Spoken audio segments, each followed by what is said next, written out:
That's my baby girl right there. Ooh, she with her friends. I'm a dog, I ain't shit. I'ma wind up in her friends. Bad guy, outlaw.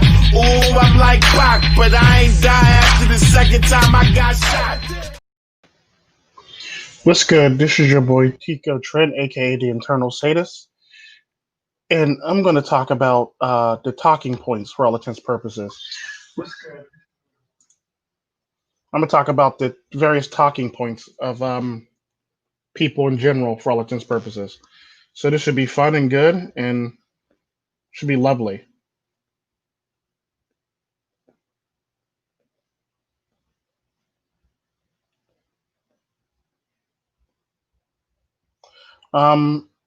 So what we got going on today is, let's see, the talking points for today, where the debunking talking points are going to be: strength always wins. Women are the best multitaskers. Feminism is equality. Women are treated unfairly, and getting and keeping a woman. Because people always seem to get those two things conflated for some odd reason. I don't know how and why they do, but they do. And they always think that's how this is supposed to work, when in fact that's not how this works in the least bit. But yeah, apparently there are a lot of people who think that's basically how this shit works, when in fact it really doesn't work like that. The sad part about a lot of this stuff is when this stuff actually happens, people believe that, believe these talking points so wholeheartedly that they sound stupid after a while. What's up, Elder Monk? How you doing today, Elder Monk? So it's one of those things where it's like they believe this shit wholeheartedly, and they think that it's something real. The sad part about that is you couldn't be further. It's further from the truth for all intents and purposes. But at the end of the day, once you start like diving into a lot of this stuff and you start looking at it and you start realizing it that, it's pretty much full of shit, and the people spouting it are pretty much full of shit too. So it's one of those things where it's like a lot of these talking points are easily debunkable, and and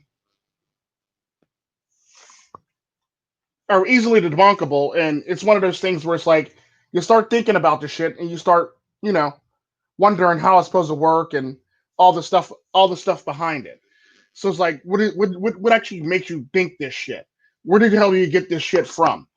A good example of that is the whole entire feminism. Getting and keeping a woman is where we'll start at first right now. Okay, so typically you'll hear this whole entire thing. You'll hear this whole entire talking point that men can't get a woman, or you can't get a woman, and apparently they're trying to equate keeping and getting a woman all in one breath for all intents and purposes. So it's one of those things where you got a bunch of people who believe getting and keeping a woman are in the same thing. The sad part about that, the difference between getting and keeping a woman is two totally different things. Getting a woman is easy. It's the easiest part. Getting a woman is the easiest part. Keeping the woman is the hard part. Hell, women can't even, and the sad part about that is the same people who actually guilt people into this shit have a harder time keeping a man around, or the people who talk the most shit have a hard time. The men who talk the most shit about this and talk shit on men for not being able to get a woman usually can't even get a woman in the first damn place. So it's one of those things where it's like getting a woman is easy in this day and age. Trust me. You can go out there pretty much, you can pretty much take your dick out your pants and swing it around 7 times, blindfolded, and eventually your dick is going to go in something in this day and age. It's typically that easy. The problem in this day and age is actually keeping a woman. And people always try to conflate those two for being the same thing when it's really not the same thing. It's opposite. It's two totally different dire opposites of each other. So what you can't say and what you can't be up here trying to talk about is getting a woman and keeping a woman being the same thing, for the fact that to get a woman, it's not hard. You can get any woman you want.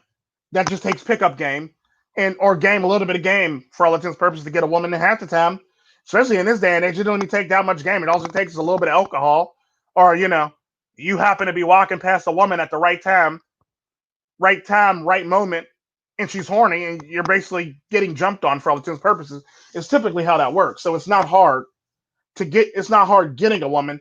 The problem is keeping a woman. And the sad part about that is women can't even keep men. Like a good example of that is a man's more likely to keep a woman than a woman is to keep a man. It is what it is. And the sad part about that, a lot of women, they fuck themselves over and they fuck their own chances up in keeping a man on the regular basis by listening to their friends, and then they wonder why their relationships are shit.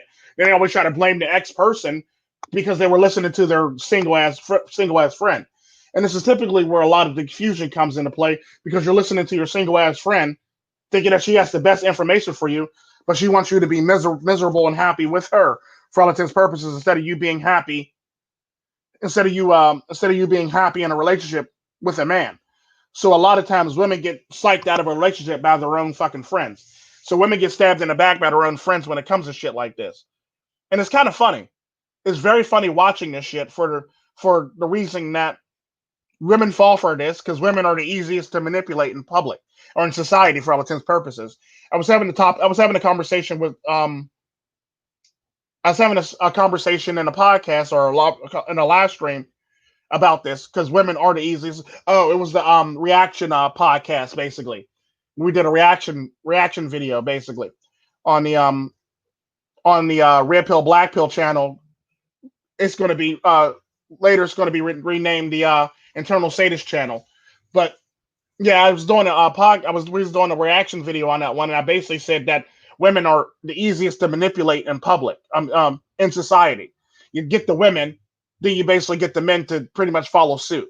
It's typically how that works. So, and this is typically what I mean by this: women are the easiest to manipulate in society for the fact that they're willing to listen to their own fucking friends and get themselves into a bind. And it's sad to watch it, but it happens so often. It's fucking ridiculous. And you start wondering why. And when women start wondering why they're in this mess, and men are sitting there like, I don't understand why she's acting this way. Well, because she got her friend in her head, and now she's acting stupid. And that's typically how it works. They get their friend in their head, and now this. And this is typically how a lot of this stuff actually transpires in the manosphere or transpires in general. So you have that happening, along with three other things happening at the same damn time. Another thing that a lot of men run into, another problem that a lot of men run into, if you know what in this day and age, is a talking point that I'll right away here.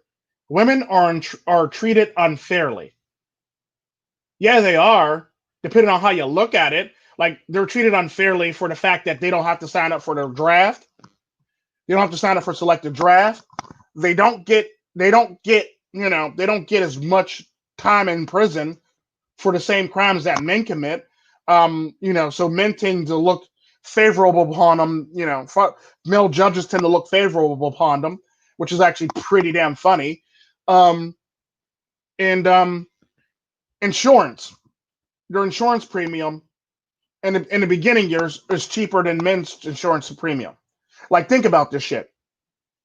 Their insurance premium is cheaper than men's for car insurance. Like, think about that stuff. So yeah, it is unfair that you're getting cheaper rates. It is unfair that you don't have to do as much time, as a man do. And it is unfair that you don't have to sign up for selective draft. So yeah, it is unfair. It's just unfair for the wrong reasons that you're trying to preach. That's typically how it is. The sad part about that is women got this carte blanche to just say this shit, but the minute you start bringing up selective draft, they start changing the topic or changing the subject or trying to change the narrative, for various reasons. Because at the end of the day, like, ain't no woman fin to sign up for selective draft. Because even feminists are against being hard at selective draft, or they'll start talking about, I wasn't talking about selective draft. I was talking about, all this other stuff. No, if you want equality, you have to sign up for selective draft. If you want equality, you have to pay the same rates and car insurance before 26 that men do. If you want equality, you have to serve the same amount of jail time. And the sad part about this is typically when you see this stuff and you see the unfairness, usually what you see is like during this whole entire thing with all these female teachers messing with these male students. That's when you start seeing the real unfairness in society. Like this one teacher got like probation, another teacher got like 2 or 3 years, another one got like a lot of them don't even have to register for the the offenders list. Sadly, a lot of them get to skip over the offenders list, or some of them get to register on a offenders list, so they don't have to serve as much time as a man. Like, think about this stuff. So, what you're trying to tell me is, her being on the list is enough time for her, basically, for her to just have, you know, community service or, house arrest, basically. Like, think about this stuff. You're on probation. You had to sign up for this, and now you got probation, and you had to sign up for the list. So probation is good enough for her time served, or 3 years is good enough for her time served. Like, think about this stuff. Like, really think about this stuff. That's how it's unfair. The fact that everybody's listening to you cry like little girls makes it so it's unfair. So a lot of people can't even get in, or a lot of people can't even get to do what they want to do for all intents and purposes, because you're treated overly well when it comes to certain things. So it's one of those things where it's like, we always talk about how unfair it is to be a woman, but at the same time, we got women abusing men at a higher rate than men abusing women. But we want to talk about, how unfair it is for women. We talk about like the rape statistics when it comes to women, but what we don't talk about is men in prison are raped at a higher rate than women all around the world put together. Like, let that sink in. So we want to talk about rape culture, and we want to talk about how devastated women are, when in fact it is when in fact men are actually being raped at a higher rate than women are in prison, than women are being raped in a whole entire world put together. It's like kind of sad once you think about it, and it's one of those things where it's one of those many talking points that you just got to roll your eyes to, and like just be like, yeah, whatever, lady, you're treated way more fair, because at the end of the day, here's what will happen. If a man was to punch if a man was to punch another man in the face, or punch a woman in the face, a bunch of men will pretty much run to our rescue and wallop that man. However, if a woman punches a man in the face, or does anything, or throws a drink in his face, everybody thinks it's okay and funny. Yeah, that's unfairness. That's where the unfairness is. The fact that not too many people will respond to a man's aid, but everybody will respond to a woman's aid. That's where unfairness is. Because the sad part about that, you can't sit up here and do stuff, especially in this day and age, and expect, not to receive consequences, because there's a lot of videos nowadays where women are catching a lot of consequences for their actions. And it's sad and it's tragic at the same time, for the fact that it's one of those things where it's like, well, you should have kept your hands to yourself. And it's typically how I feel about it, because like I can't see myself, me personally, I can't see myself hitting a woman. But like I said, there are a lot of women in my family that will handle that for me if need be. So it's one of those things where like the trade-off is this and this. So it's like typically how that works. So it's one of those things where like I never really have to worry as a man about a lot of the stuff, when in fact, a lot of the stuff that a lot of men got to worry about, because I got female relatives and I got a grandma who got more connects than the U.S. government. So it's one of those things where it's like,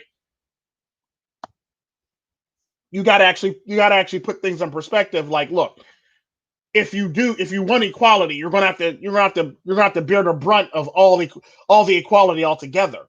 So it's not going to be one of those picnics. It's not going to be a picnic when you bear this brunt. So it's one of those things where it's like a lot of the stuff that women are quote unquote fighting for equality in, and they're overlooking, is like funny and different.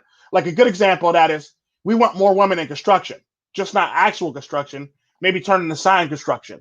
You see what I'm saying? So it's one of those things where like you got a bunch of women just turning signs, and you got like probably 1% of women actually doing some actual construction work. You see what I'm saying? So like basically you got a bunch of women basically being the secretary, or the receptionist, even on a job for places like, construction workers. And it's sad to watch. And it's sad. Another thing that you'll notice is like the jobs that they're talking about are all white collar jobs. They're not blue collar jobs or hard working man jobs basically. So they're trying to make equality for those places, but they're overlooking truckers, oil rig workers, pipe layers, stuff where sewage men, uh, you know, uh, men that handle people who work the power lines, who work the power grid, stuff like that. They're not motioning to fight for those jobs. They're motioning to fight for CEO positions or CFO positions or cushy jobs where they ain't gotta where they can get all the bonuses where they can get all the actual bonuses by doing very little to no work and having everybody else do the work for them. So they basically want jobs where they don't have to do any work and they want all the glory and they want all the praise for it. Like the sad part about that is like what MGTOW and the Win is saying. What like MGTOW and the Win is saying is again what my mom said is there's a lot of bonuses for women in trucking, but not too many women take those bonuses. My mom was actually a truck driver before she passed away. But at the end of the day, it's one of those things where it's like, she took opportunities whenever she can get it. Or she actually did the schooling when she actually thought she wanted to do it for all intents and purposes. Like my mom has pretty much went to school for all the non-traditional stuff for the fact that the grants and loans are out there for women who want to take up the non-traditional stuff. Like a good example of that is my mom's first educational endeavor, well, the Sad Slippery Rock, which was a total debacle. My mom's first educational endeavor that she actually finished was she became an electrician. Not too many women are running out to be electricians. Her second schooling endeavor that she finished was electronics technician. Not too many women are running out to do those jobs. I'm telling you, scarce in that field for women. And not too many women are actually fighting for women to do those types of jobs either. Then her third career endeavor basically was she went to Allstate to go to trucking school to basically, to actually be a truck driver for all intents and purposes. She got a lot of grants and loans and everything like that for all intents and purposes. She was a model student. She got like attendance. She got perfect attendance for all those classes, all those schools. Every time she went to school, she was an overachiever. She got perfect attendance. She got great grades, except for the electronic technician, where the math actually fucked her up. It fucked her up the 1 year, and she actually had to be in academic probation. After that, she basically jumped back up to being a model student after that. But it was the math that really got her in her second year of electronic technician school that really got her. So it's one of those things where, there was a trade-off, but she made it. And she was able to put in the work. But the sad part about that is, once you think about it, how many of those grants and loans were out there for women that weren't out there for men? You got to think about that. Because the sad part about that is there's a lot of grants and loans being handed out to men. Handed out to women that aren't being handed out to men. What's up, Americus? What's up, MGTOW and the Win? What's up, Elder Monk again? And whoever else is lurking in the chats. So it's one of those things where you have to look at it and realize that a lot of this stuff is overlooked by all these women who preach, equality and stuff like that, when in fact, you don't want those jobs, or nor do you want the men who work in those jobs, despite the fact that they make as much as half them make as much as some CEOs, half them make way more than CEOs. But you don't want those guys. You want the guys with higher status in a white collar jobs. You don't want the guy in a blue collar jobs making more than the white collar guys, because it's kind of hard to take somebody like that to to high society functions in your eyes. It's simply how that works. It's hard to take a guy, despite the fact that he's probably making more than you as a CEO. It's kind of hard to take somebody, to function so you can show them off to your friends. And that's typically how that works, and that's typically all it really is. They basically want to be able to stunt with their friends. So it's typically one of the many problems that a lot of people run into for this reason is like, especially in the dating market, is like women say you're being treated unfairly. Yeah, you're being treated unfairly for the fact that you get more benefits and privileges than men do in the society. There's more grants for you than in society than there are for men. There's more educational opportunity for you. And the sad part about that is I'm willing to bet you any money is if women had the same if women's grant the number of women grants out there was the same as men grants out there, I'm willing to bet you any money that all these women wouldn't be going to school at the same rate that they're going to school. I bet you any money that they wouldn't be going to school at the same rate that men are going to school that they're going to school today. And it's simply how this stuff works. And the sad part about that, they want to act like they're being treated unfairly when in fact you're being pampered for school. If there wasn't this many grants out there for you, you wouldn't be in school in the first damn place. You'd be trying to figure out how you're paying for school. And the sad part about that, there's what like I talked about this in another stream where there's well over 230 something grants for women out there, but there's only what like 50 odd, 80 odd for men. 250 odd, there's 250 odd plus grants out there for women, but there's only what like 80 something maximum out there for men. So the sad part about that is men would go to school more if they had all these grants and opportunities like women do. So, and the sad part about that is like also said, what's up, I know, sweetheart. Also said also that it's not the fact that the whole entire dynamic changed where men and women are going to school. The same amount of men are still going to school. The population for school, like a lot of colleges turn into universities based on the fact that they have a high attendance. They have a higher attendance for year by year for all intents purposes. So a lot of the schools that turn into universities, a lot of the colleges that turn into universities, only turn into universities for the fact that their attendance is now at university levels. So, time and time again, they get university levels attendance. So now a lot of the colleges that were like colleges before, like Carlos or Point Park, are now universities because they have this high attendance. And the sad part about that is the male population never changed. The male population stayed the same in these schools. It's just the female population went up in these schools. That's it. So the males are still going to school at the same rate that they were in the beginning. It's just the fact that there's more women showing up at these schools to go to school. And it's all it really is. So like you can't say there's not enough men in school when in fact the men in school are still going to school at the same rate that they were before. Only thing different is the number of men to women ratio in the schools for the fact that the school has grown. So if the school grows, it's gonna make it look like less men are going to school when in fact the same amount of men are going to school. It's just that there's an overabundance of women going to school now too, because the growth of school is based on the fact that there are more women students going into these schools. It's typically how it works. So what you can't say is men need to step up and go to school when in fact men are still going to school at the same rate. It's just the fact that there's a lot of men out there that just don't want to take up the unnecessary burden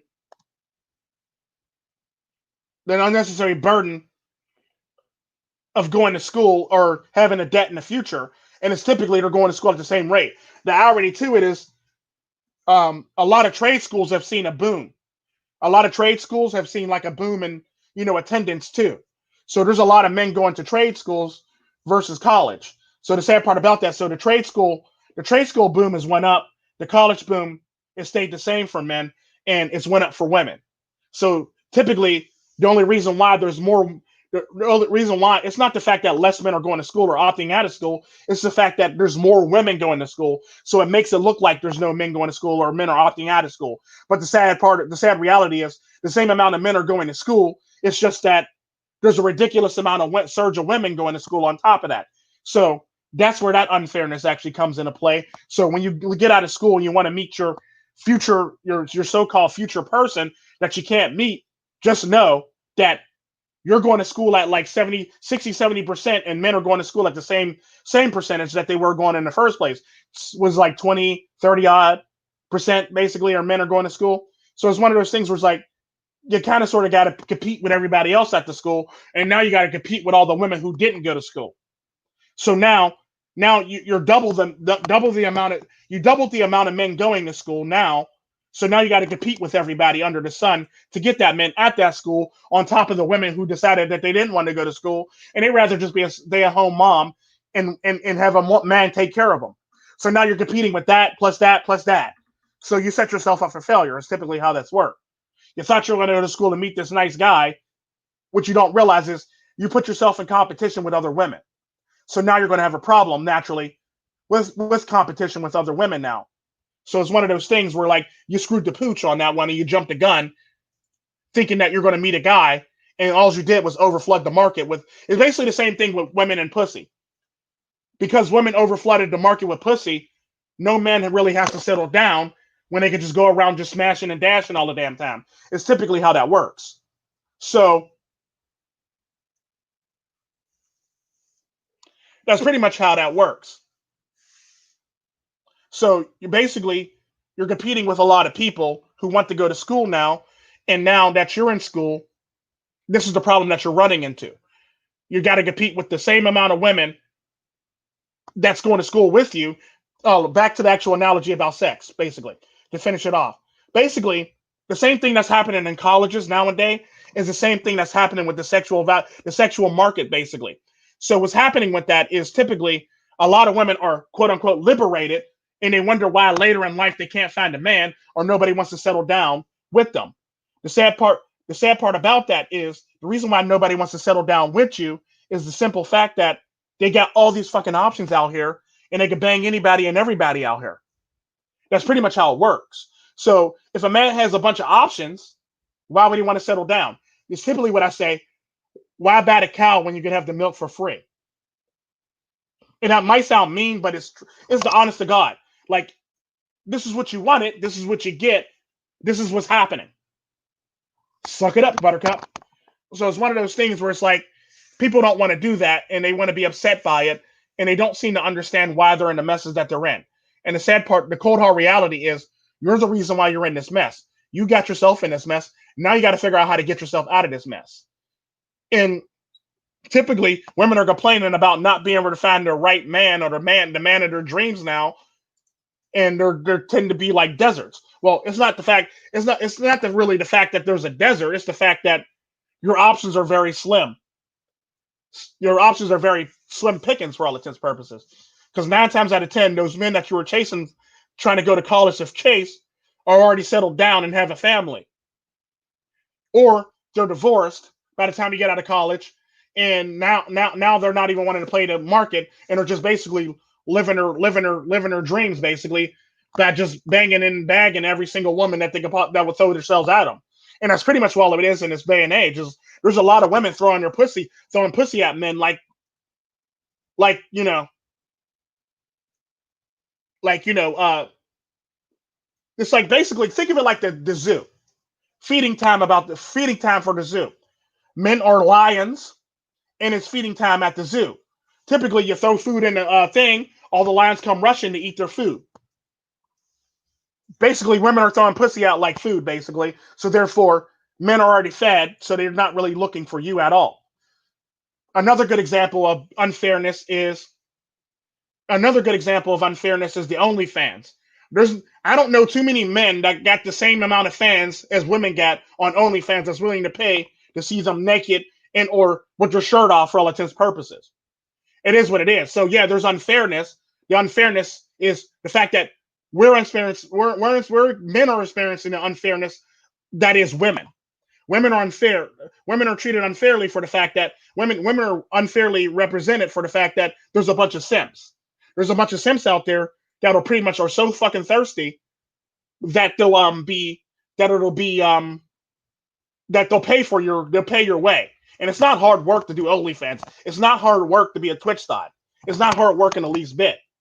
Because at the end of the day, all you got to do is get on camera and show some cleavage, or for the possibility of wearing. All you got to do is wear yoga pants and show off a little bit of skin, and you got a bunch of people glued to the screen. It's typically how that works. So yeah, unfairly, yeah, that's unfair. That's so unfair. Let me tell you. Then you also got like, women doing like random stuff. And the neat thing about that is women in porn actually get paid more than their male counterparts. Nobody's complaining about that. So it's typically one of those things where it's like you got to pick and choose your shit for all intents and purposes. And another talking point, I'm on talking point number 3. Feminism is equality. No, it's not. It's not equality in the least bit. It's far from equality. Egalitarianism is equality. The sad part about that is what feminism actually is. It's not for the rights of everybody. It's just for the rights of women. They tend to leave that out. It's only for women because if you actually break down the actual word feminism, it's for the rights. It's for the cause of women. That's it. It's not for the cause of everybody. It's for the cause of women. That's typically how this works. So the sad part about that is if feminism was for the rights of everybody, black people would see a different outlook on how their life is for all intents and purposes, but they don't. So it's not for everybody, it's just for women. And the sad part about that is, in all technicality, if you really want to break it down even further, feminism is for the rights of white women. Not all women, white women. So it's typically how this actually works, or the fact that anytime you see somebody complaining about unfairness, it's mostly always a white woman. It's kind of like the joke that I made about like the one white woman that complains about like, being treated unfairly, or, while she's sitting next to a man in a hot tub, or she's sitting here talking about how unfair it is for women while she's living in a mansion in Beverly Hills, or she's crying about how unfair her life is as she's driving an Aston Martin or a Lexus or a Bentley. Like, think about this stuff. And this is typically the type of white women that do all the complaining.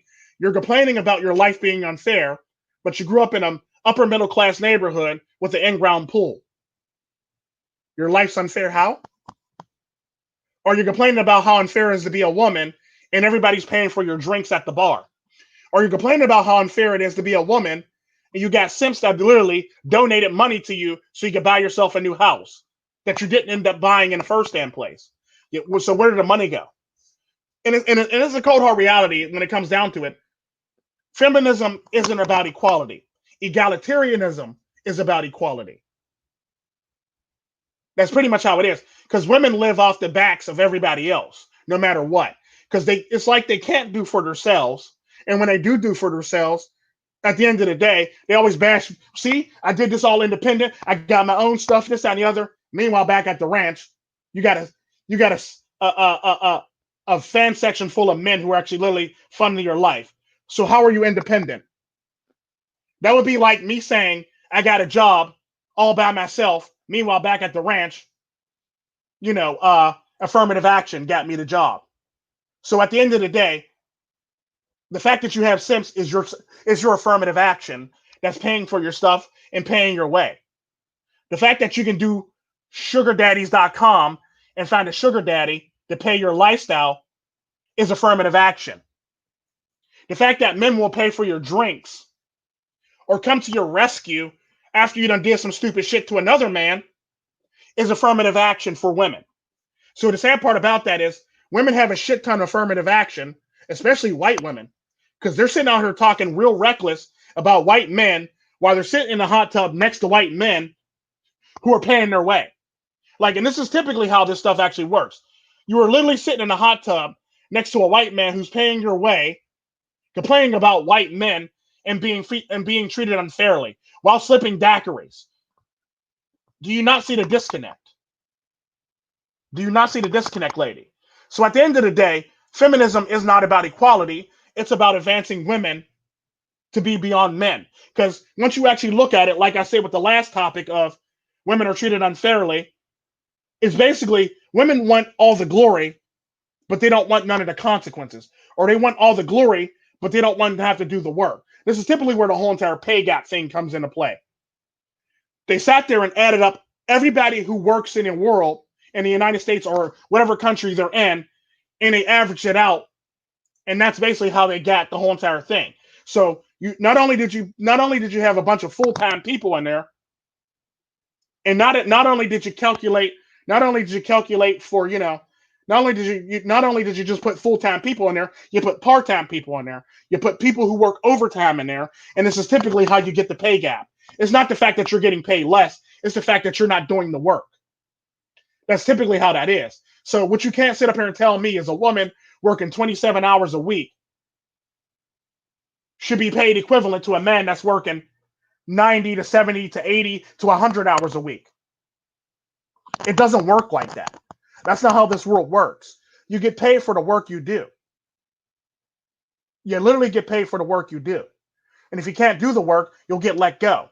But the sad part about that is women don't get let go. Women get to stick around a lot longer than men. Men are more likely to be let go for small things, and women can fuck up majorly and not be let go from the job. How's that for fairness? The sad part about that is if a man was to lose billions and billions of dollars from a company, his position would be up for grabs, and he would be replaced very quickly after that quarter's over. Whereas a woman can actually, lose billions of dollars for a company, and they don't even bat an eye. Women do this on a regular basis for their companies. Hell, there's a lot of companies going under because women, but they won't fire them because of fairness and the fact that they fear the fact that they might be sued for firing a woman who literally lost them $1 billion. It's typically how that works.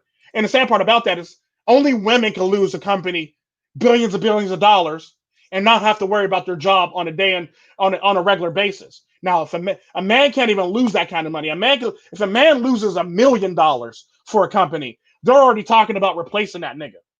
And when I say nigga, I mean black, white, Chinese, Puerto Rican, Asian. It don't fucking matter. They're all niggas in my eyes. He'll be replaced. It's typically how this works. So it's one of those things where women always try to make it sound as if they're being treated unfairly, when in fact they're not being treated unfairly. They're being treated quite fairly. So the sad part about this whole entire pay gap came from the fact that they added up men who work overtime with women who work hardly any time. You see what I'm saying? So this is how they get this pay gap. The sad part about that is if you actually look at a lot of the tech companies and a lot of the jobs, a lot of the women are actually getting paid more than men are. What was it, Google, where all the women were getting paid more than men? Hell, the soccer team found out that they get paid a higher percentage of the revenue than men do. So the sad part about that is, at the end of the day, it's like, no, you're not being treated unfairly, lady. You're being overcompensated, and that's not equality. That's not equality in the least bit. Because what you want is you want a golden parachute, and you want props, and you want all the protection, and you want it's basically here was what feminism is in a nutshell. You want to be able to live your truths. You want to be able to live on other people's dimes doing it. You want to be paid the same amount of money for any job. Like you want to be a teacher, you want to be paid CEO money, or you want to be a part-time secretary, but you want to get paid CEO money. It's typically how it works. So you want your life, but you want the money of somebody else while reaping the benefits of being a lady, while still reaping the benefits of chivalry. That's pretty much what you want. That's pretty much feminism in a nutshell. You want to be able to do what you want. You want to be a barista at Starbucks, get paid CEO money, and, be treated like a lady, and have all the benefits and trappings of, society that's chivalry. So basically, you want to be taken care of. You want to be taken care of by a man that makes more than you. You want money for a job that you actually don't. You want money for a sector of a job that you're not willing to actually go to school for. So you want their money. You want CEO money for a barista job. You basically want to be treated. You basically want the doors held for you. You want dinner paid for you. Basically, you want all the trappings and benefits, but you want none of the consequences. That's pretty much what it is. You don't want none of the consequences, or you don't want to do none of the hard work to do it. That's pretty much how that works. That's pretty much how this is, and that's pretty much all it really is. You basically want all the benefits and trappings of greatness, but you don't want to put in the greatness work to do it.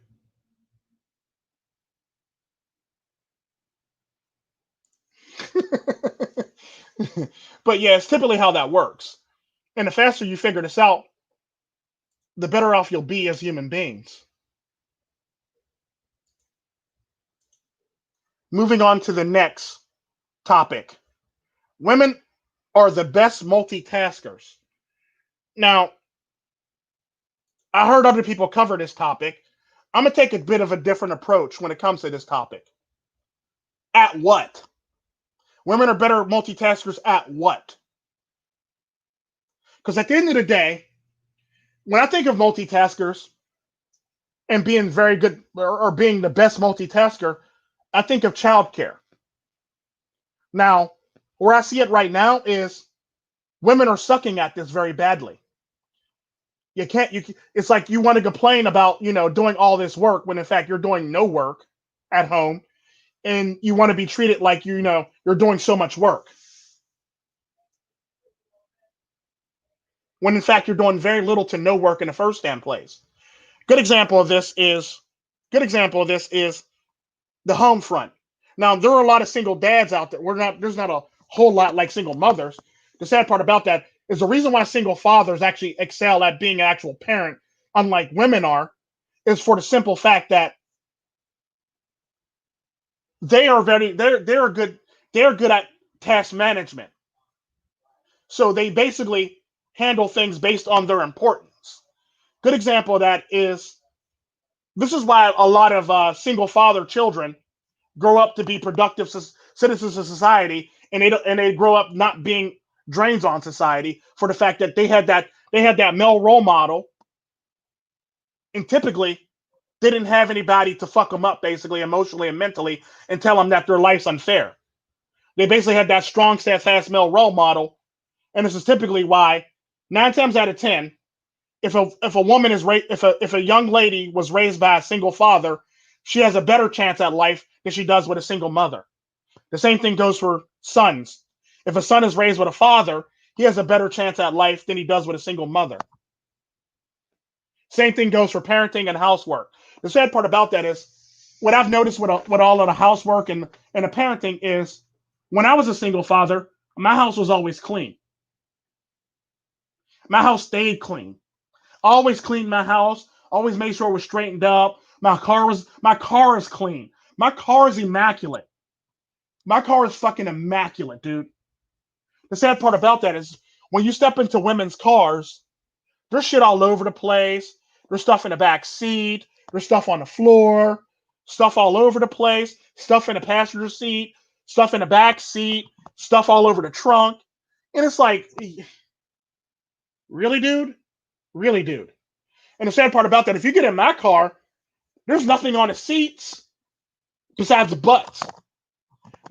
There's nothing on the seat. Everything's in either the glove compartment, the center console, or the trunk. That's typically how that works. So, and the sad part about that is, when it comes down to it, this is typically how you can tell the difference between, like, who's driving a car, man versus woman. Because women's car be like ridiculously trashy, or they're poorly managed, they're poorly taken care of, and the lights are always on the dashboard. They got like the whole entire, symphony orchestra lights going on the dashboard for all intents and purposes, and it's like the craziest thing in the world. But the sad part about that is, most of the people who are in jail, what they leave out about a lot of this stuff is, most of the men who go to prison are from single mothers, not from single parents. They're from single mothers. So it's one of those things where, like, they try to paint it in a guise where they try to make it sound like all single parents are bad, when in fact single fathers are winning and single mothers are losing this battle. like strippers, runaways, all this stuff is not from all single parents, it's from single mothers. They got it painted in a way so they can make it sound like single mothers are great, and they don't really want to make single mothers seem bad. Meanwhile, back at the ranch, when they actually do the actual things, like a good example of that is a child from a single father household is almost as likely to go to college or have continuous education like a two-parent household. Let that sink in. Other things, a child from a single father household is less likely to suffer from depression, runaway, drug abuse. They're less likely to be strippers. They're less likely to go to jail. And are less likely to be a drain on society. They're more likely to be successful in life. They're more likely to go on and live a very productive life and be a productive citizen in life. But they leave that out. They sweep that right under the rug. They sweep the single fathers right under the rug, and they try to make it sound like all single parents are like this, when in fact, it's mainly the single mothers that are like this. Don't get me wrong. There are some outliers when it comes to both sides where, one kid makes it, or, for the single fathers, there's an outlier where one kid ends up being a fuck up. However, the vast majority of kids that come out from single father households are productive citizens of society, whereas the vast majority of kids that come from a single mother household are the fuck ups of society. Like I said, there are outliers on both sides, but at the end of the day, once you boil it down, I would rather be in a single father household than be in a single mother household. It's just facts. So it's one of those things where when you start looking at this stuff, you realize that women are sucking at the very thing that they're supposed to be good at: nurturing, taking care of children, raising these children. They're sucking at it at alarming rates.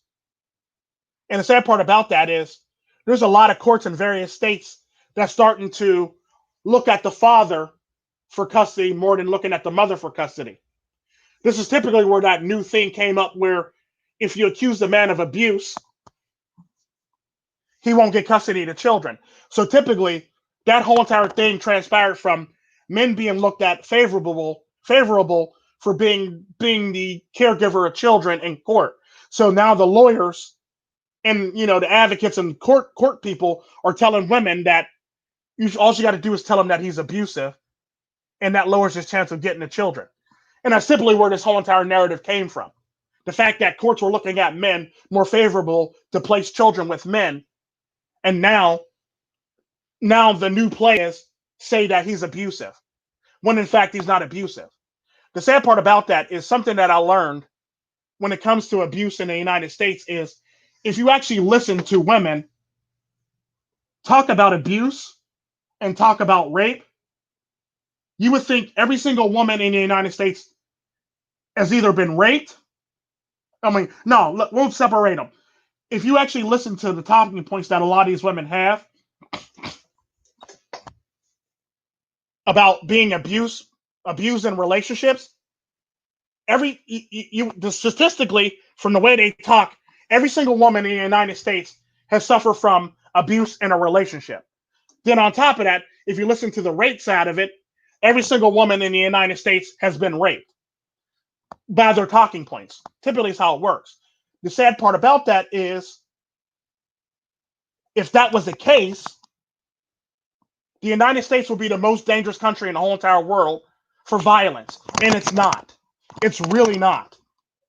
So the way that these people talk about, them being abused, and because the sad part about that is it's never that the woman was abused. It's that she knows somebody else that was abused.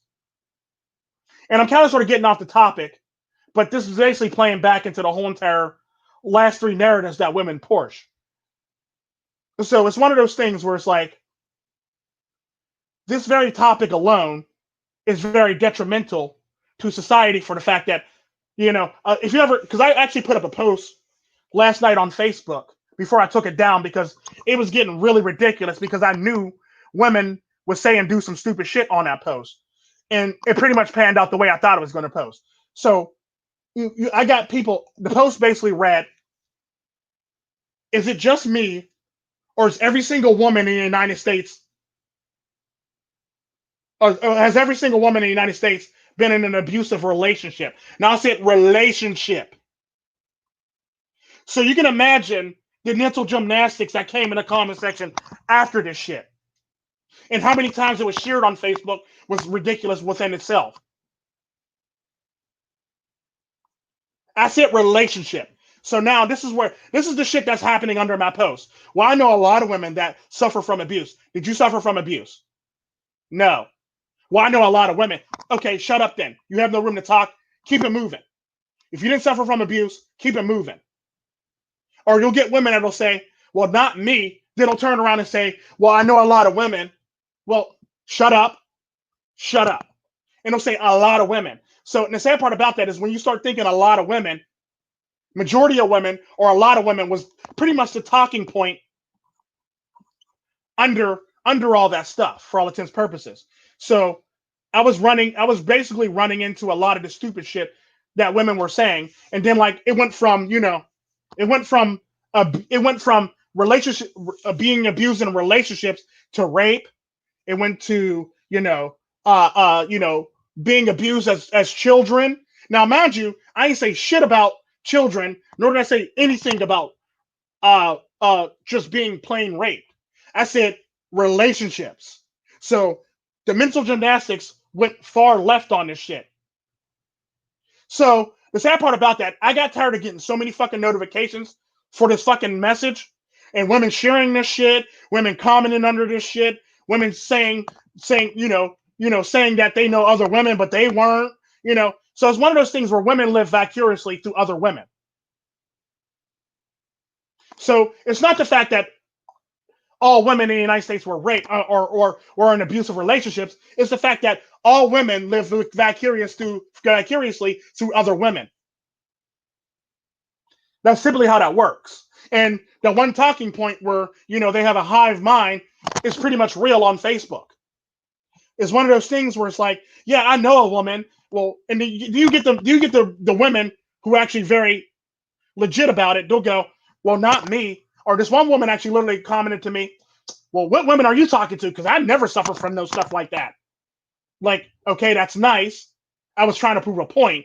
If you were getting the point that I was trying to prove here, I know that not all women suffer from this, because I went on to say, I know this to be false for the fact that if every woman was in an abusive relationship in the United States, that would make the United States the most dangerous country in the whole entire fucking world. Period. Because if domestic violence was that serious, we would be at the top of the list for the most dangerous country in the world, based on how many women live here. Because the sad part about that, statistically, for every 1,000 women, there's only 980 men. So naturally, men are outnumbered by 20 when it comes to women. Because the sad part about that, for every 1,000 women, there is 980 men. So what that lets you know is we're outnumbered greatly. So for every single woman in the United States to be in an abusive relationship, either A, it has to be a same-sex relationship, or B, you're not in a relationship, so you can't be abused. And what I found out my 14 illustrious years with people laying on a couch, I found out that here's what women would do. They would take and make a relationship. They would take and put a relationship, and it'll say something to the extent of, well, they'll take a relationship that they shouldn't have been in the first place, like an incompatible relationship, and they'll basically say it was an abusive relationship. No, you were just getting incompatible for each other. No abuse actually happened. So therefore, no. You weren't in an abusive relationship. You were in an incompatible relationship, and it ended because y'all were incompatible. That's not abuse. That's incompatibility. Big difference. And this is one of the many problems you run into with a lot of these women when they try to paint a certain narrative on them being treated unfairly or them being, slighted in a relationship. It's usually because incompatibility, relationship ended. Another thing that I've learned about a lot of these women is they include verbal abuse as an abusive relationship. Now, the funny thing about that is statistically, women are more likely to verbally abuse men and children than men are more likely to verbally abuse both of them put together. It's pretty much how it works. Women are big at verbal abuse. And the sad part about that, I asked this one lady, okay, she says, well, no, I wasn't abused. I wasn't physically abused, but I was verbally abused. I go, so did you not say anything back or respond to this guy or anything like that? Or did you not instigate it? Or did you not throw any 2 cents in there while I was saying all this stuff? Did you stay quiet and pipe up and not say anything? She goes, well, I didn't say anything, or I didn't say anything during the argument. So obviously you said something before the argument to get the argument started off. Obviously you said a lot. Obviously you did something before the argument. If you not during the argument, now she's trying to make proximities and justifications for why she was verbally abused. So typically what happens is a lot of these women, they'll poke and prod and say the most ugliest shit to men. Then they'll turn around while the whole entire thing, while they're being verbally blasted by a man, and say they were verbally abused, when meanwhile back at the ranch, they're the ones who initiated the verbal abuse. And now she's actually trying to say she wasn't verbally, she didn't verbally abuse anybody. Plausible deniability is typically how it works. So it's one of those things where it's like, what you can't do is lie and say that this is happening when it's not happening. That's not how this works. That's not how this works in the least bit. So at the end of the day, it typically ends up being one of those things where women will try to absolve themselves of all guilt to get their point across, to make it sound like they're the victims. The sad part about that is, statistically, women are more likely to abuse men and children than men are more likely to abuse both. It's just facts. But the sad part about that is nobody calls this stuff out and nobody says anything about this stuff, which makes for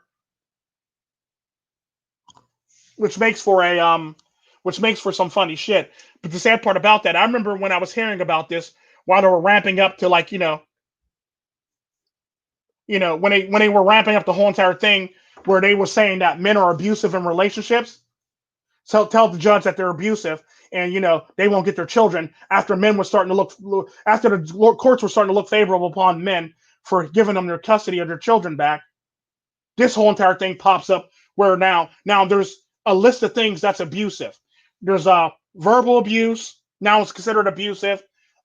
If you tell a woman financial abuse is now abusive. If you tell a woman you love her, then you say I'm just joking, that's abuse now. So typically, here's how women feel abused for the fact that they have all these avenues in which everybody gives them to feel abused. But the sad part about that is none of these things actually apply to women for men. So if you were to use any of these things against women, if a man was to use any of these things against women, he would be laughed out of court. But a woman can use this against men. Typically how that works. And it's the funniest shit in the whole entire world. And it just blows my mind how this is actually even a thing.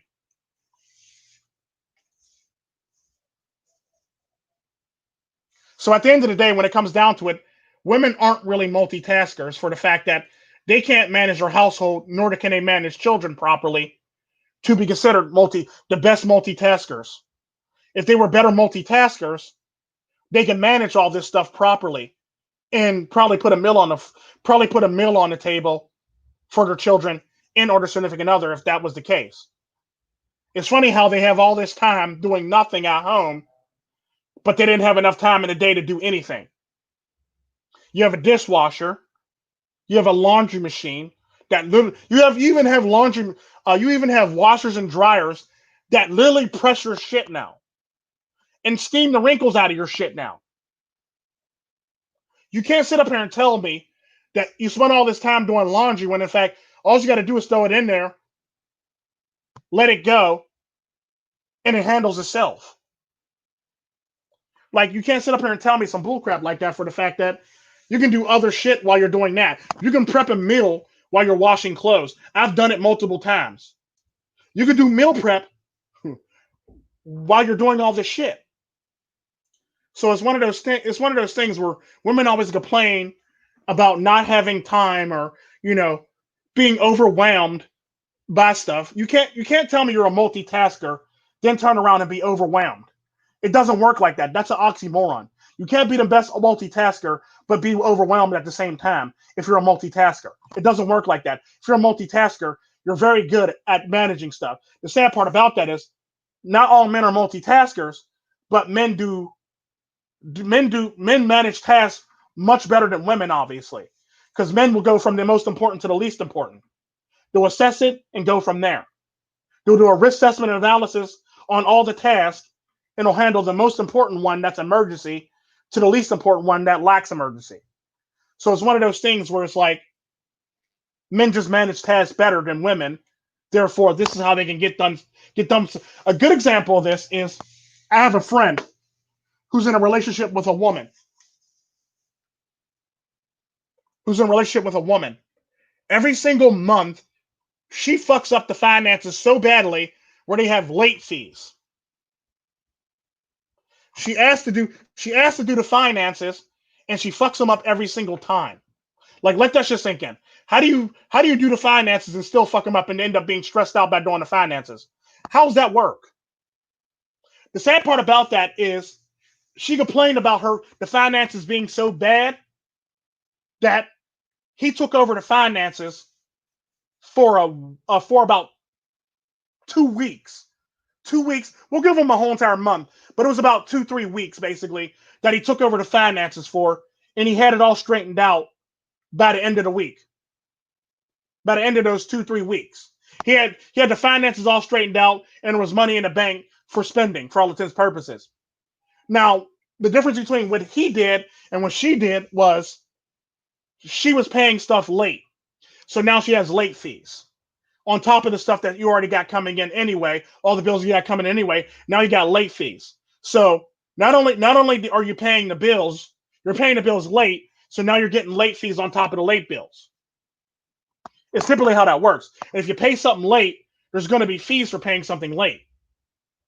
So the sad part about that is not only was he able to cut the spending down and have money for spending, he was able to straighten out all the bills and have them paid on time for the next 2-3 months. So all the bills were paid for the next 2-3 months with the money that he makes and brings in. And the sad part about that, she works and she puts money into the account, but somehow, some way, all the money is gone. And somehow, some way, they're living paycheck to paycheck when she does finances. The sad part about that is when he took over the bills and finances, they had a surplus and all the bills were paid. And they were able to make it at least 2-3 checks in advance. They were able to make it, at least 3 checks. They were living every 3 paychecks. They were literally living every three pay periods to every 3 pay periods when he actually took over the finances. So it's one of those things where it's like they were living paycheck to paycheck when she was doing finances. They were living for months on end, not having to worry about finances when he did the finances. And the sad part about that is all he did was basically take over, organize it, and did it properly.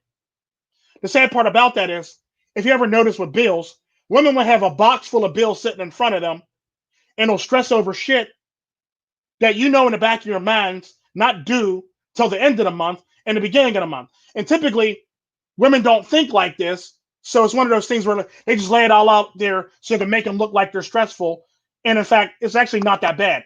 Just look at it like this. What's due at the beginning of the month? What's due at the end of the month? End of fucking story. That's typically how men think when it comes to bills. It's not even the fact that, it's not overwhelming for the fact that if you can actually look at your bills that way, it's not overwhelming in the least bit.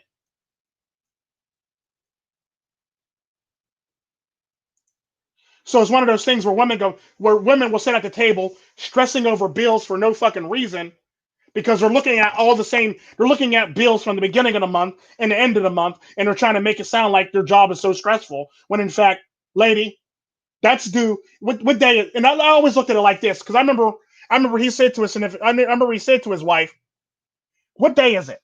Well, it's the first. It's the third. Okay, so what's due in the next 15 days? Well, this bill, this bill, this bill, this. No, no, no, no.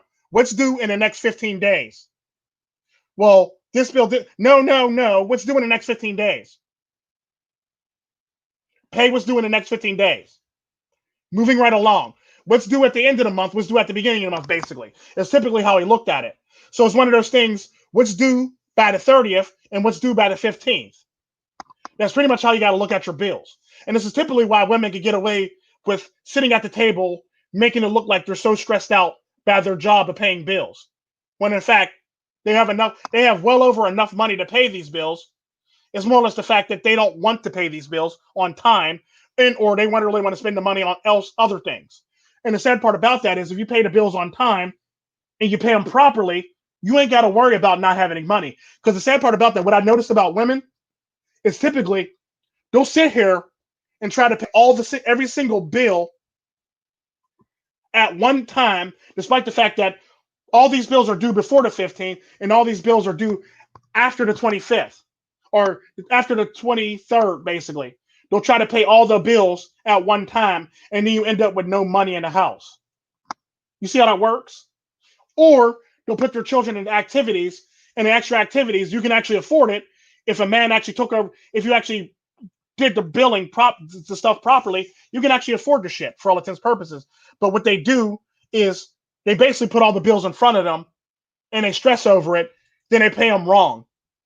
Or they pay them out of order. Is another good example of stuff that women do. They'll pay the bills out of order. What they believe is more important than another bill. They'll pay all the bills out of order.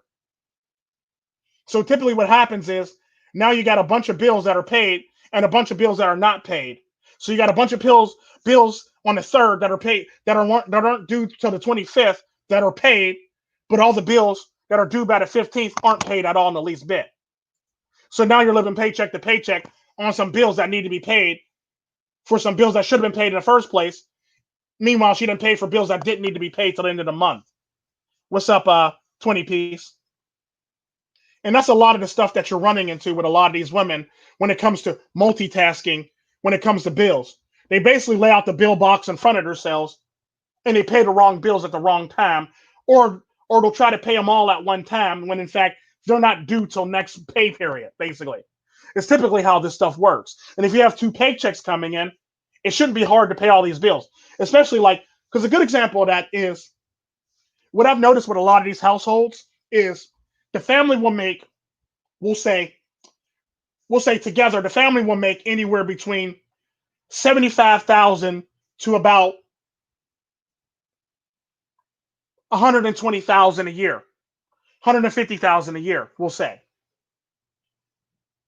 Their bills are only 50,000 a year. 50,000 a year maximum. That's include all the activities that their children do. That's including all the bills that's going into play. It sets them back only 50,000 a year, typically. The sad part about that is that 25,000 disappears like smoke. Question is, where does it go? Late fees, habits, late fees and habits, basically, is where it goes, literally. That's literally where that extra $25,000 go. Late fees and habits. That's pretty much how that goes. So a lot of the multitasking is fucked up for this reason because of habits and late fees. That's the cold hard truth about a lot of this stuff. And I know I just realized that what America Seville said, I've not heard of anything about it, but it makes sense. Yeah, that's typically how that works. That's pretty much where all the stress comes from, for the fact that wrong bills are paid at the wrong time, and the right bills that should be paid are paid at the wrong time. And there's late fees, and there's a bunch of habits. Let it be a shopping habit, let it be a chocolate habit, let it be a self-indulgent habit, or let it be an alcohol habit. anything along the lines of that, there's a habit going on for the rest of the money to be spent. And I basically did that on the low end. 9 times out of 10, if you make 150 something $1,000 a year, your bills probably come to a grand total of $75,000 to $90,000 a year. Everything that you got going on in your house, that's what it is. So the sad part about that is, where's all this money going, and why is it spent? Why is it being spent wrong? And what I've noticed with a lot of these women is they'll take money from the joint account, open a private account, and move money from the joint account to the private account. So now it looks like there's no money to spend. So basically, it's basically the same thing that Shaq's wife did with his money when they were running into marital problems. It's basically the same thing that his wife was doing with the money. They'll take it from the joint account, she'll slide it over to her personal account, and she'll have her own personal money. So that she'll have her own money, but the family has no money. You see what I'm saying? And this is typically how a lot of this shit happens. So you're running into two problems: either a habit or your wife shifting money to a private account. Typically how that works.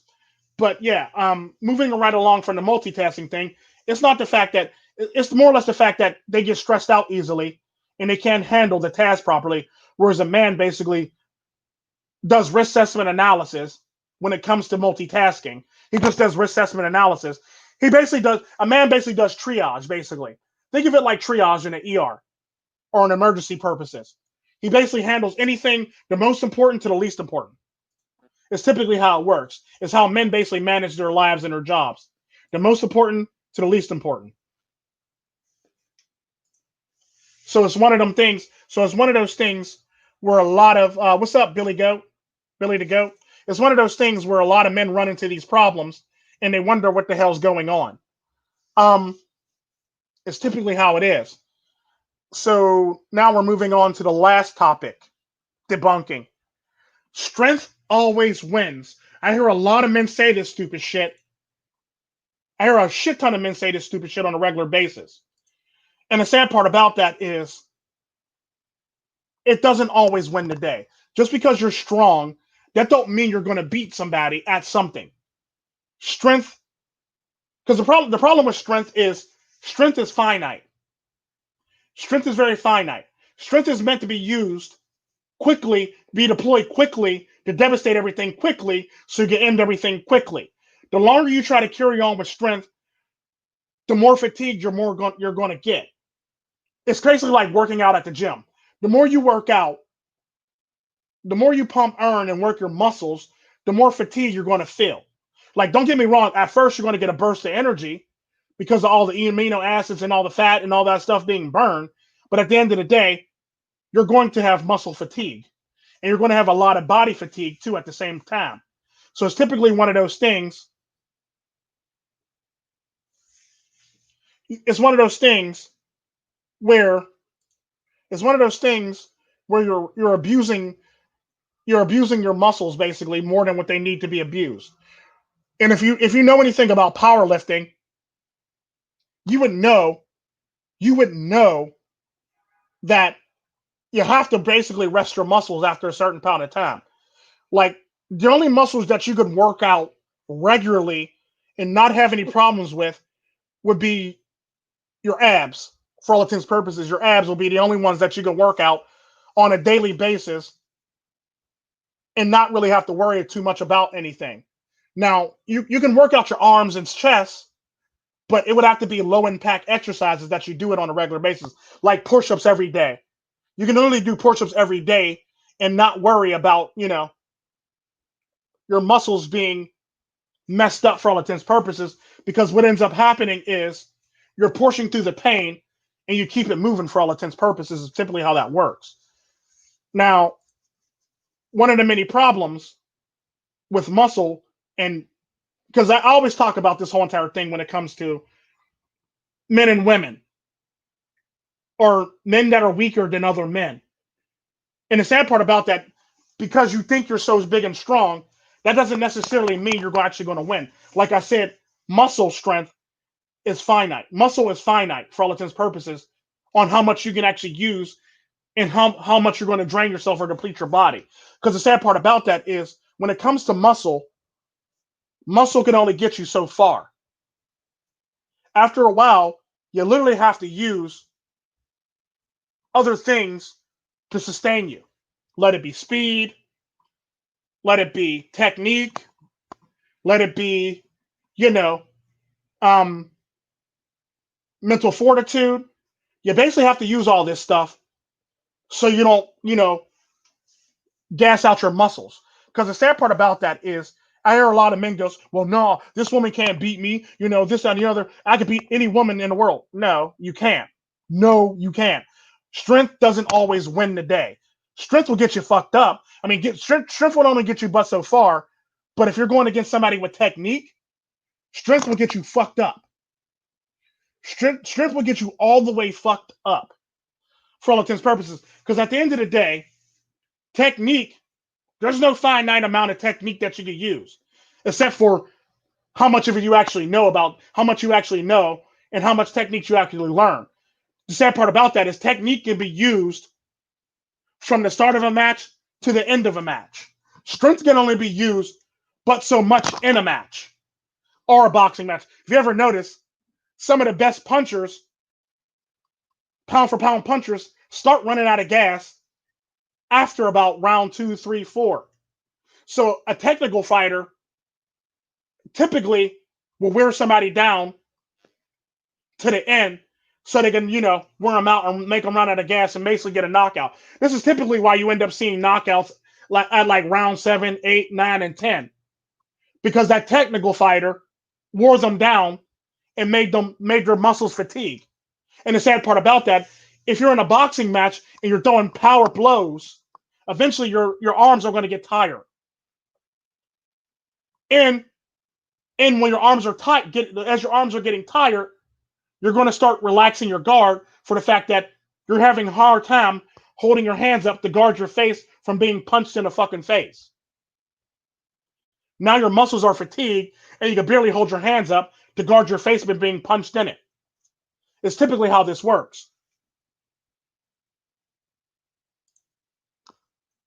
So the sad part about that is, no, muscle doesn't always win the day, because technique can beat muscle if it's done properly.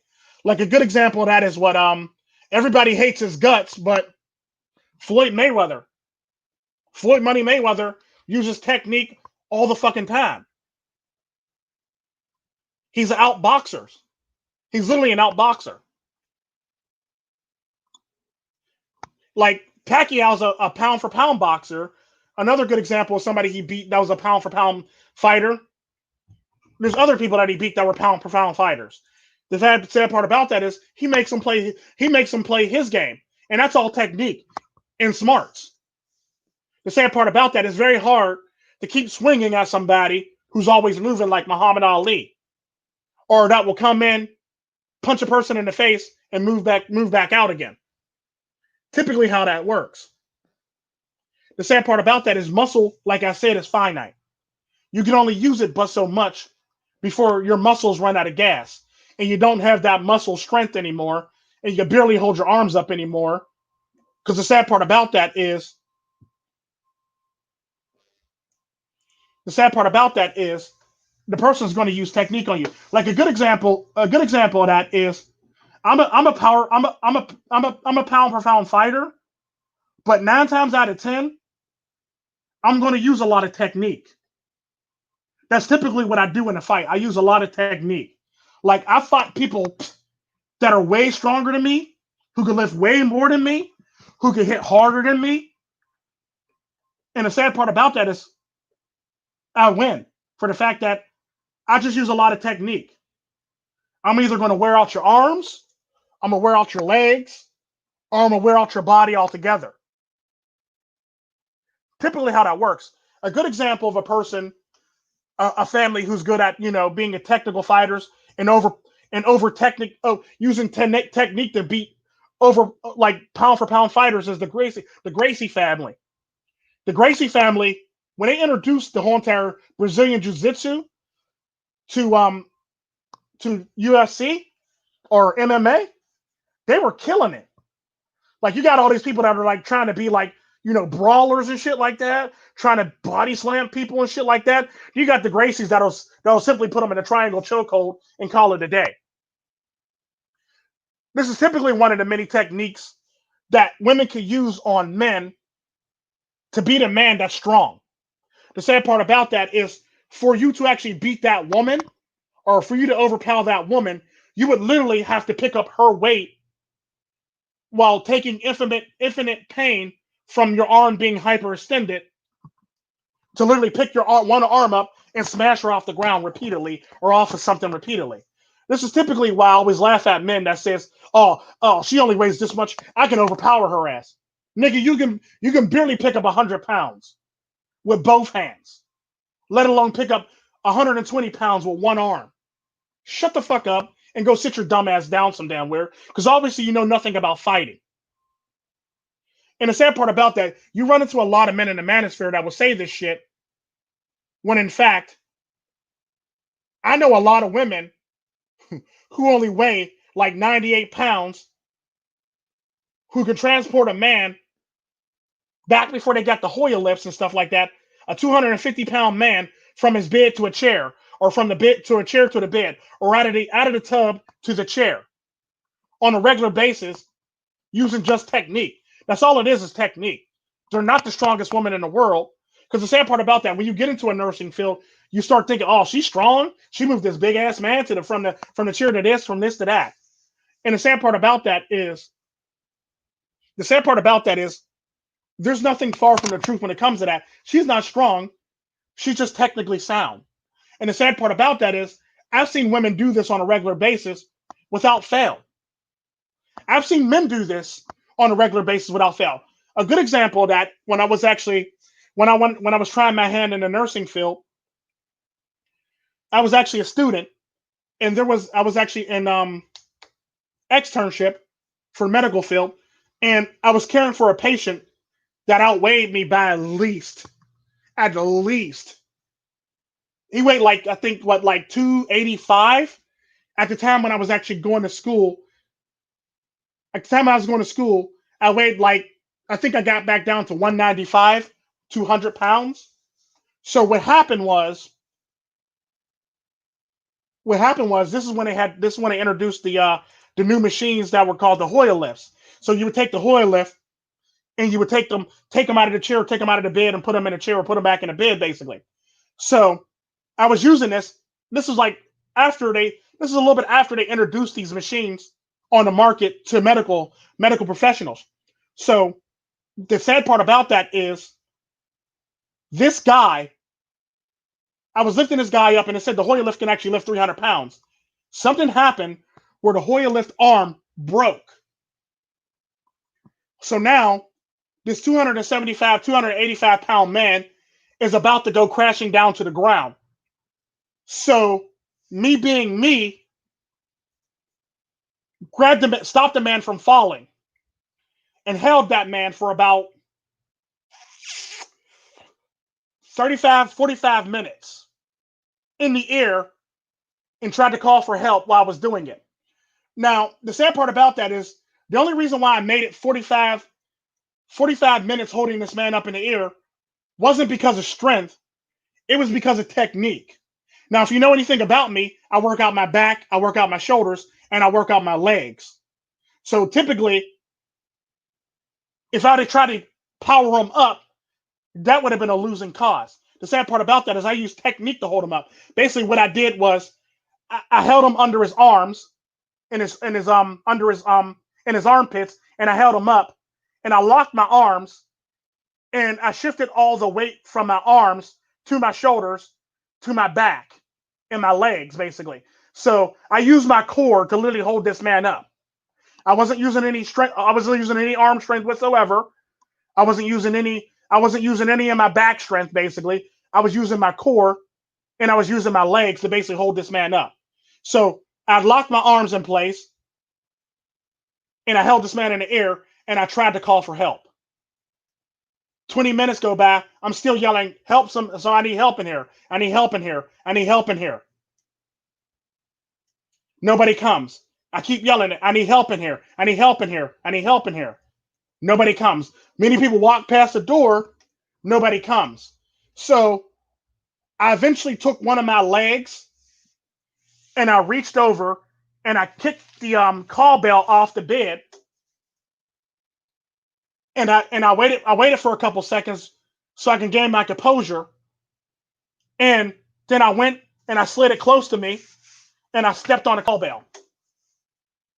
While I was holding this man in the air, I literally stepped on the call bell so somebody can come to my rescue. I hit the panic button. Matter of fact, no, I'm sorry, I lied. What I did was yank the call bell out of the wall with my leg. And normally, I think No Sweetheart can actually attest to this. If you yank a call bell out of the wall, it automatically starts blinking. The emergency light automatically starts going off, because if I'd have tried to step on it, I'd have probably hit the wrong button. I'd have probably hit the TV button or anything like that. But basically what happened with that is I took and I pulled the call bell out of the wall from its actual plug-in onto the floor, and then it went off. The sad part about this shit was, while that was taking place, the light was going off, nobody was coming. So I'm sitting there holding this man, the emergency light is going off, I'm yelling for help, and I'm still holding this man. So eventually, one of my lovely coworkers who was a woman, finally decided to stop past the room and check the light. The nurses didn't check the light. The nurses rolled past me, didn't even look in the room. Everybody rolled past me, didn't even look in the room. So eventually she peeked her head and she gonna go to me, "Why didn't you yell for help?" I was, for 45 minutes, yelling for help. I'm shocked nobody came and looked for me, because I was missing for 45 minutes. So the sad part about that is, as this was taking place, instead of her coming in to help me and alleviate the stress on my body that was probably going to be happening very soon from holding this man up for 45 minutes, she runs back out and goes get more people to come and help me. Now, the sad part about that is, I didn't spend any strength, so she could have helped me literally lift this man and put him in a bed. But she didn't. She ran out to go get more people to come in.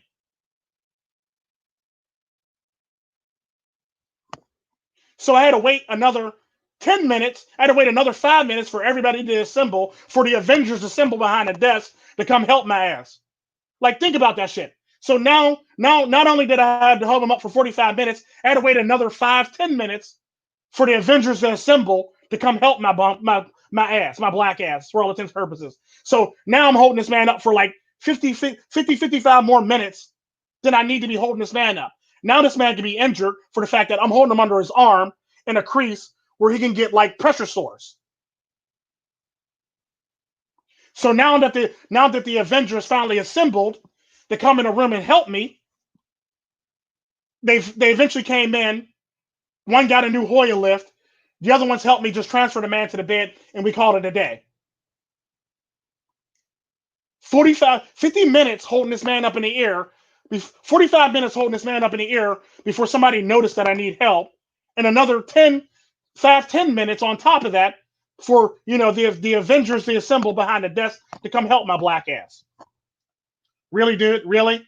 And the sad part about that was no strength. Because I know if I'd have used my strength, I'd have gave out and that man would have been on the floor, and I'd have been on the floor next to that man. It's that simple. No strength was used in holding that man up from hitting the ground. Because one, I'm the type of nigga, if I'm on a job, nobody falls because I'm not doing no paperwork. This nigga ain't doing no paperwork. So ain't nobody falling. I would rather take on the stress than have to do the stress of some paperwork and write a report. I'm not writing no damn report. I'm not doing no fucking paperwork. Fuck this shit. And that's simply how I feel about the whole entire thing. I would much rather hold a man up and risk my body than having to write a report about that patient. Typically how I feel. So it's one of those things where I'm willing to sacrifice my body for the game. So the sad part about that is, the moral of the story for that is, strength doesn't always win the day. Technique wins the day. The sad part about that is, had I used technique to transfer him to the bed in the first place without the damn crane, Because the sad part about that, think about it. I had about 275 to 285 pounds dead weight because this man was literally falling to the ground. Dead fucking weight in my arms. So it's one of those things where that took no strength to do it, but it took a lot. It took a lot of technique to do it, and it was starting to work out my core. And I did get a nice core workout that day too. Now that I think about it, it was like the best core workout I ever gotten in my fucking life because I engaged my core when I did it too. So it's one of those things where shit like this happens. You got stupid people, stupid men saying dumb shit like, I'm stronger than her. I could beat her because I'm stronger than her. No, you can't beat her because you're stronger than her. You're going to lose because you're stronger than her because she has way more technique than you. The sad part about that is, like I said, strength is finite. You eventually run out of it, or you run out of gas with strength. This is typically why they say the bigger they are, the harder they fall. The sad part about that is the more strength you throw, the more power you throw, the more energy you're actually using and consuming to throw these powerful hits or throw these powerful blows. You're consuming a shit ton of energy to do so. So even to power through something takes a shit ton of energy and strength to do. Like I was saying, a good example of that is if a person got you in an arm bar and they weigh less than you, we'll just say they weigh about 150 pounds. You taking your arm and picking it up exerted a shit ton of energy and strength. Now you got to put it back down again to bash that person off the floor. And if it doesn't work, you got to redo it again and do it again and again and again and again. So now you done spend so much fucking energy. By the time it's all said and done, you done wore yourself out to the point where that technique's going to pretty much work even better now, for the fact that now that arm is tired because you done used it to basically bash that man off something like a club. It's typically another good example of that is how the big man always tries to power out of a chokehold. He'll run you against the floor. He'll run you against the corner or a wall or anything like that. Then eventually, because he's trying to overpower it and trying to not succumb to it, he basically takes damage and he basically succumbs to it. It's typically how it works. There's not too many big men that can power out of a chokehold or power out of an armbar or power out of a triangle choke. It is what it is. The sad part about that is, for all the men that always talk about how strong they are and how they can beat women, if a woman was to put a triangle chokehold on your ass, it don't matter how fucking strong you are, you're going down. You're going down. And you're probably going out. It's pretty much how that works. Because the sad part about that is, it's not hard to slap a triangle chokehold on some damn body. Nor is it hard to put an arm bar on somebody and wear them down that way. The sad part about that is, men think because we're bigger and stronger that we don't need, that technique doesn't exist, when in fact technique exists immensely when it comes to everything. Because the sad part about that, men forget that every now and again, instead of using strength, they use technique to do something. Like they say, there's an art to everything. And when you say there's an art to something, that means there's technique to it. There's a technique to what you do. There's a technique to a jab.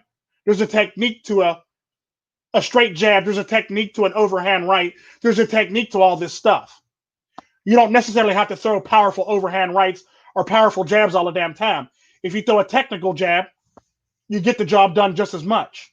Or if you throw a technical punch, instead of trying to throw a power punch, you get the job done just as much as you would throwing power punch. Like a good example in boxing, you'll see a lot of people, they'll basically just throw a punch without turning their hips into it or turning their body into it. They'll just throw a punch and just keep on throwing power blows like that. And the sad part about that is you're doing nothing more than wearing yourself down, trying to overpower your opponent.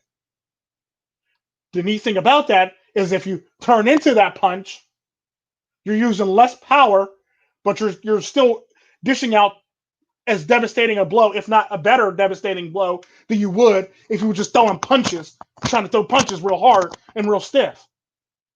You're probably going to do more damage to that person for that fact. And this is typically how a lot of this stuff works. But a lot of people don't pay attention to this shit. So at the end of the day, strength isn't everything, and it doesn't win the day for the fact that strength is only finite. Technique can be applied from start to finish. Strength can only be applied to a match, however long the match is. It'll probably be only be applied to the match for as fast as you can knock the person out till probably about like the fifth, sixth round. That's the sad part about strength, and that's the sad part about strength and power is you literally have to win within a couple minutes. If you don't win within the first few minutes or the first few rounds, you're going to be out of gas. That's typically how this stuff works. You're not going to win the day. You're not going to win a match trying to overpower somebody if they're using a shit ton of technique. This is typically how a lot of fighters lose when they try to be all cocky and try to play somebody else's game. And instead of using technique, they try to use power and they take an L. When they should have just stuck to their own game plan, they could have won the match. Typically how Ronda Rousey lost her matches and lost a title from being cocky, trying to step up and trying to be like the person on the other end. She got too cocky and took an L. She took multiple L's. She even took an L when she tried to regain her belt back, and now she's in the WWE for this reason.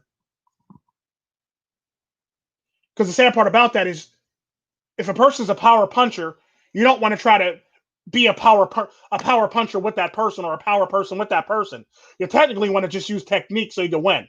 This is typically why a lot of technical fighters win fights and have a longer career in boxing than in boxers for all intents and purposes, or pound for pound fighters for all intents and purposes. Typically, pound for pound fighters have a shorter career than outboxers or technical boxers, basically. This is why, because you're going in all the damn time, and now your career is going to end very quickly. That's a good example of one. But yeah, I done held y'all hostage long enough. Y'all have a good day. And remember, strength isn't everything. Work on your technique. There's an art to everything you do. There's an art to everything you do. This is typically why there's pulleys and levers. For this reason. That's technique. That's not strength. This is typically how you can actually wrap something around a tree and pull down on it, basically to hoist something up because of the pulleys and levers. You're not the strongest person in the world. You're just the most technical person in the world for this reason. Pulleys and levers does everything. The same thing goes, it's referred to as body mechanics when you actually use technique. So basically you just use body mechanics to do everything and you'll always win. If you don't use body mechanics, you're using your strength and you're going to lose. Body mechanics always win over strength, brute strength. It's typically how it works. Unless you plan on knocking somebody out in the first couple minutes, brute strength ain't going to be shit to you in a long ass fight. Typically how that works. Typically why people lose fights because they exert too much energy or exert too much energy and time, basically. What's up, Barry Ann? Late as hell, but what's up? Now, technique is equal to strength to some extent. And sometimes technique overpowers strength for all intents and purposes, for the fact that if a person's just using strength, he's going to wear himself out and become tired. When he becomes tired, he becomes an easy target for, chokeholds, arm bars, and he's basically a technical fighter's wet dream. A person that uses brute strength is a technical fighter's wet dream. It's pretty much how it is. So if you're a powerful fighter, you're a technical fighter's wet dream. All technical fighters would rather fight a powerful fighter than fight another technical fighter or fight another, basically anybody else. Because powerful fighters are easy to maintain. You don't got to exert that much energy because they'll pretty much keep you in one space. And they're not going to move too far for the fact that they're punching and they're punching and coming at you with all this power and anger for all intents and purposes. So it's one of those things where it's like, if you're a technical fighter, all you got to do is last, I would say on minimum, 2 minutes in a fight. I would say 1.5, 2 minutes in a fight, and the rest of that round is pretty much yours. Because if you're doing round and round fighting, he's going to get energy from sitting in the corner, and he's going to come back out swinging again. But the sad part about that, every single round, his strength dwindles. His strength dwindles, and it dwindles, and it dwindles, and it dwindles, and it dwindles, and it dwindles until there's none left. Then that's when they typically say they ran out of gas. So it's one of those things as a technical fighter, you got to be able to just outlast the first couple rounds. And the longer the match goes, the more in favor of the technical fighter the match is going to be. It's typically how it works. The shorter the fight is, 9 times out of 10, the power fighter won. But the longer the match goes, the technical fighter is probably going to win that match. There's a high chance the technical fighter is going to win that match. But that's it for today. Thank y'all for coming. Have a blessed day. Treat yourselves like milk, do not but spoil yourselves. And always take care of yourselves. And remember, work on your technique just as much as you work on your strength. Always. Because the sad part about that, when you're at the gym, when you're using the machines, it's all technique.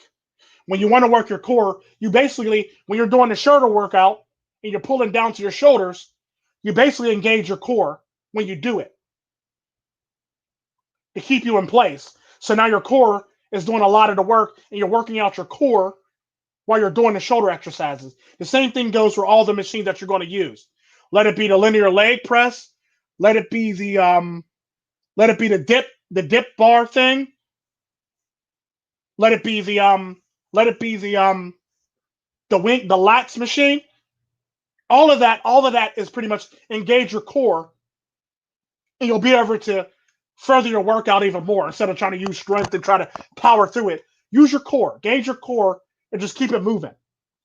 The more you engage your core, the stronger your core gets, and you'll see the results in the rest of your body. It's typically why I always say I do push-ups every day. I do push-ups every day because I engage my core. And if you engage your core gets stronger because it's all technique. Everything is technique. Think about that. The more you use this technique, the better your workout would be, the better your power through it, and you won't need all this extra shit that all these people are trying to sell you for testosterone or power drinks or energy drinks or all this other bullshit that they try to sell you. You won't need any of that shit if you actually just engage your core and lose a little more technique in the gym or while you're working out in general. But y'all be blessed, have a good one, and be great. Adios.